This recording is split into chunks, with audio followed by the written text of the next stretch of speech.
UP के गांव में जब इच्छाधारी नागिन ने दिया एक बच्चे को जन्म, परंतु गांव वालों की इस गलती पर इच्छाधारी नागिन ने जो किया उसे देखकर गांव वालों के पैरों तले की जमीन खिसक गई। नागमणि एक इच्छाधारी नागिन को बहुत ही शक्तिशाली बना देती है, परंतु कहते हैं कि कार्तिक पूर्णिमा के दिन एक साधारण नागिन भी बगैर मणि के विशेष शक्तियां पाती है, परंतु वो शक्तियां सिर्फ उसी पूर्णिमा की रात तक ही उनके पास होती हैं। इन शक्तियों के सहारे नागिन कोई भी रूप धारण कर सकती है, कोई भी आकार ले सकती है और कोई भी भारी चीज उठा सकती है। दोस्तों, नाग नागिन महादेव शिव को अपना आराध्य मानते हैं। ये चमत्कारी घटना उत्तर प्रदेश के एक छोटे से गांव कहरगढ़ की है। दरअसल ये घटना घटित हुई कहरगढ़ के मुखिया और वहां के सबसे धनी इंसान मनीष जी के साथ। मनीष आज से लगभग 5 साल पहले साधारण एवं गरीब व्यक्ति का जीवन व्यतीत करते आ रहे थे। वो अक्सर जंगल में अपनी बकरियां चराने जाया करते थे। एक दिन बकरी चराते चराते वो जंगल के थोड़ा और अंदर निकल गए। उसी जंगल में एक इच्छाधारी नागिन अपने नाग के साथ एक विशाल पेड़ पर रहा करती थी। वो नागिन गर्भवती थी। शाम का वक्त था और मनीष जब उस पेड़ के पास से गुजरा तो उसे वहाँ एक तेज चमकती चीज दिखाई दी, परंतु साथ ही वो दोनों नाग नागिन भी वहीं थे। उन्हें देख वो थोड़ा डर गया और तुरंत ही जल्दी से अपने घर भागा। मनीष इतना घबराया हुआ था कि उसने उस समय अपने पीछे मुड़कर तक नहीं देखा, परंतु उस रात उसके ध्यान में वो चीज जो चमक रही थी वो बार बार आ रही थी। वो इतना तो समझ गया था कि वो हो ना हो कोई बहुत ही मूल्यवान चीज थी और अगर वो उसे मिल जाए तो वो धनवान हो जाएगा। परंतु सबसे बड़ी मुसीबत थी वो दोनों नाग नागिन। अगले दिन वो वापस जंगल उसी पेड़ वाले स्थान पर गया और कुछ दूर खड़े रहकर छिपकर उसने पेड़ के पास रह रहे नाग नागिन को देखने लगा। कुछ देर देखने के बाद उसने ध्यान दिया कि नागिन तो गर्भवती है। वो उस रात घर आकर सोचने लगा कि ये अच्छा मौका होगा। जब नागिन अपने बच्चों को जन्म देगी तभी वो नागमणि चोरी कर लेगा, क्योंकि उस समय नागिन कमजोर होगी, बस नाग को मारना होगा। दोस्तों, कहते हैं कि अगर किसी नाग के मुंह की तरफ गोबर मार दिया जाए तो वो अपना होश खो बैठता है। अब मनीष हर रोज गोबर लेकर उस विशाल पेड़ के पास छुपकर सही मौके का इंतजार करने लगा। एक दिन वो मौका भी आया जब नागिन अपने बच्चों को जन्म देने वाली थी। तभी चुपके से मनीष ने नाग के मुंह पर तेजी से गोबर मारा और फिर एक बड़े पत्थर से नाग को मार डाला। फिर उसने नागिन और उसके बच्चों को भी मार डाला और उसकी मणि को उठाकर जल्दी से घर की तरफ निकल पड़ा।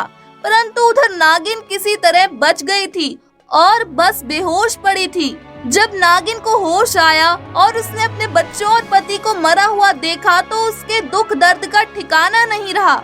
वो उस समय गुस्से से पागल हुई जा रही थी और उसने मनीष से बदला लेने की ठानी, परंतु मणि चले जाने के कारण वो अपनी शक्तियों का प्रयोग नहीं कर सकती थी। परंतु अभी भी वो अपना रूप तो बदल ही सकती थी। इधर मनीष को जैसे ही मणि मिली उसका पूरा जीवन परिवर्तित हो गया। उसकी फसल इस बार काफी अच्छी हुई और काफी महंगे भाव में बिकी। उसकी तो जैसे मानो लॉटरी लग गई हो, क्योंकि जो भी वो धंधा कर रहा था उसे हर जगह से लाभ मिल रहा था और मनीष को पता था कि सब उस चमत्कारी नागमणि का ही कमाल है। गांव में हर जगह उसका नाम था। मनीष के इस रुतबे को देखकर एक अच्छा रिश्ता उसके पास ही के गांव से आया और मीरा नाम की एक सुंदर सी लड़की से उसका विवाह संपन्न हुआ। मीरा अपने पति मनीष को बहुत प्यार करती थी और बहुत इज्जत देती थी। दोनों एक दूसरे का कदम कदम पर साथ निभाते। उनकी जोड़ी गांव में मिसाल बन चुकी थी। उधर नागिन भी एक पुरुष का रूप धारण कर चुकी थी। दिनेश नाम से नागिन ने पुरुष का रूप धारण किया। वो मनीष के यहाँ मुंशी बन गया और मनीष का विश्वास जीतने लगा। मनीष भी दिनेश के व्यवहार और वफादारी को देखकर उसे अपना भाई समान समझने लगा। एक दिन मीरा अपने पति मनीष के पास आती है और बताती है कि तुम पिता बनने वाले हो, मैं गर्भवती हूँ। ये सुन मनीष का खुशी का कोई ठिकाना नहीं रहा। उस दिन वो खुद अपने मुंशी दिनेश के पास गया और बोला कि देखो दिनेश, मेरा कोई भाई नहीं है, परंतु जब से तुम्हारा साथ मिला है तुम मेरे सगे भाई से भी कहीं अधिक बन चुके हो। आज मैं बहुत खुश हूँ, इसीलिए आज मैं अपनी पत्नी और तुम्हें एक खास जगह ले जाना चाहता हूँ, क्योंकि मेरा इस दुनिया में तुम लोगों के सिवा कोई नहीं है। और वो अपनी पत्नी और दिनेश को कार में बैठाकर गांव में एक कोने में ले जाकर कार को एक छोटी सी कुटिया के सामने रोकता है और बताता है कि जब वो छोटा था तब इसी कुटिया में उसकी माँ की जान उसे जन्म देते समय चली गई थी। उसके पिता तो पहले ही गुजर चुके थे। तब एक बूढ़े बाबा ने उसकी माँ को वहीं दफना दिया था और मनीष को उसी बूढ़े बाबा ने पाला था। मनीष बताता है कि जब भी उसके साथ कोई बुरी घटना होती या वो दुखी होता या फिर कुछ भी होता, वो उस कुटिया के पास चला आता। यहाँ उसे एक अनोखा सुकून मिलता था। मनीष आगे बताता है कि आज तुम दोनों को मैं इसलिए यहाँ लाया हूँ क्योंकि तुम दोनों अब मेरी जिंदगी का एक अहम हिस्सा बन चुके हो। दोस्तों, ये सुन सभी की आंखों में पानी भर आता है। कुछ देर रुकने के बाद जब वे वापस पहाड़ी से होते हुए घर को जाते हैं तो अचानक उनकी गाड़ी पहाड़ी पर एक बड़े पत्थर से टकराती है और गाड़ी को जोर का झटका लगता है, जिसके कारण मनीष तो कार में ही फंसा रहता है, परंतु उसकी पत्नी मीरा पहाड़ से नीचे गिरकर एक पेड़ पर अटक जाती है और उस पेड़ के ठीक नीचे ही एक गहरी खाई थी। दोस्तों, वो रात कार्तिक पूर्णिमा की ही थी। दिनेश अपनी शक्तियां पाकर पुनः नागिन रूप धारण कर लेता है। मनीष दिनेश को देखकर चौंक जाता है क्योंकि दिनेश अब नागिन में पुनः बदल गया था। वो नागिन मनीष को बताती है कि कैसे ठीक इसी तरह से वो इसी स्थिति में फंसी हुई थी जब मनीष ने उसका पूरा घर संसार लूट लिया था, उसके पति और बच्चों को मारकर, और आज मेरे पास बदला लेने का मौका है। मनीष घायल गाड़ी में फंसा हुआ था और रो रो कर नागिन को बोलता है कि भले तुम मेरी जान ले लो, परंतु मेरी पत्नी गर्भवती है, उसे छोड़ दो।